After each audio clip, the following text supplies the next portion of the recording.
বডোফা এতিয়াও জীয়াই আছে আমাৰ সকলোৰে মাজত আৰু তেখেতৰ যি এটা দূৰদৰ্শিতা তেখেতৰ যি চেক্ৰিফাইচ বড়ো জনগোষ্ঠীক যি মাৰ্গদৰ্শন কৰি থৈ গ'ল সিটোৰ কাৰণে আজি বড়ো জনগোষ্ঠী নিজৰ পৰিচয় অস্তিত্ব লৈ আমি জীয়াই থাকিব পাৰিছোঁ আৰু সেইকাৰণে বড়ো জনগোষ্ঠী যেতিয়ালৈকে থাকিব বডোফা সদায় বড়োসকলৰ মাজত জীয়াই থাকিব আৰু ইয়াৰ লগতে বিভিন্ন ক্ষুদ্ৰ ক্ষুদ্ৰ জনগোষ্ঠীবিলাক উত্তৰ পূৰ্বাঞ্চলত ৰাজনৈতিকভাৱে সামাজিকভাৱে শিক্ষাৰ দিশত বিভিন্ন দিশত যেতিয়া শোষণ হৈ আছিলে যেতিয়া বঞ্চিত লাঞ্ছিত হৈ আছিলে সেই সময়ত বডোফাই এটা গণতান্ত্ৰিক অহিংসাৰ গণ আন্দোলনৰ দ্বাৰা সেই সকলৰ অধিকাৰৰ কাৰণে মাত মাতি থৈ গ'ল আৰু তেতিয়াৰ পৰাই অসমত উত্তৰ পূৰ্বাঞ্চলত বিভিন্ন জাতি জনগোষ্ঠীয়ে নিজৰ পৰিচয় নিজৰ অস্তিত্ব নিজৰ ভাষা সংস্কৃতি ৰক্ষণাবেক্ষণৰ কাৰণে মাত মাতি আহিছে আৰু আজিৰ তাৰিখত বহুত জনগোষ্ঠীয়ে সফল হৈছে আজি বড়ো জনগোষ্ঠীৰ ভাষা ভাৰতৰ এটা ভাষা হিচাপে স্বীকৃত হ'ল 8th শিডিউলত বড়োসকলৰ আজি সংস্কৃতি জীয়াই আছে বড়োসকলৰ ৰীতি নীতি সকলো জীয়াই আছে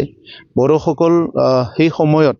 যেটো পৰিবেশত আছিলে তাতকে বহুত ভাল পৰিবেশত আজি বড়োসকল জীয়াই আছে যদিও আমাৰ আৰু বহুতখিনি আগুৱাই যাব লগা আছে তো সেই কাৰণে বডোফা সদায় জীয়াই থাকিব বডোফাৰ আদৰ্শ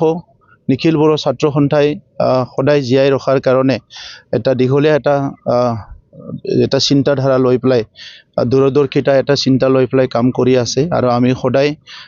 বডোফাক জীয়াই ৰখাৰ কাৰণে আমাৰ পৰা যিমান পাৰো আমি চেষ্টা কৰিম স্যার আজি বডোফা মহেন্দ্রনাথ ব্রহ্মর সমাধিক্ষেত্র থলুঙাপুরে বিভিন্ন দল সংগঠন রাজনৈতিক দলকে ধরে বিভিন্ন সংগঠন একত্রীকরণ এই একত্রীকরণের জৰিয়তে আপনি কি কব চাওক একত্ৰীকৰণ বা তেনেকুৱা কথা নহয় যে বডোফা যেহেতু বড়ো জনগোষ্ঠীৰ স্বাধীন ভাৰতৰ পিছত বড়ো জনগোষ্ঠী প্ৰতিষ্ঠাৰ কাৰণে যেটো সংগ্ৰাম এইটো তেখেতে আৰম্ভ কৰিছিলে আৰু আজিৰ সময়ত যিসকল সচেতন মহল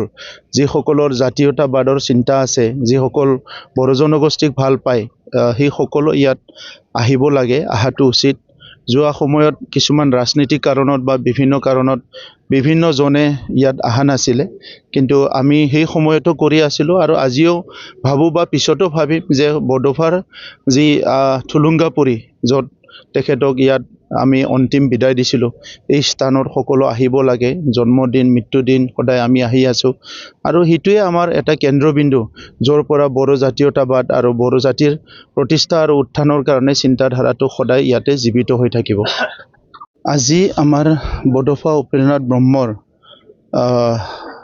মৃত্যু দিৱস আমি পালন কৰোঁ 1 মে ইণ্টাৰনেশ্যনেল লেবাৰ ডে আৰু বিশেষকৈ যোৱা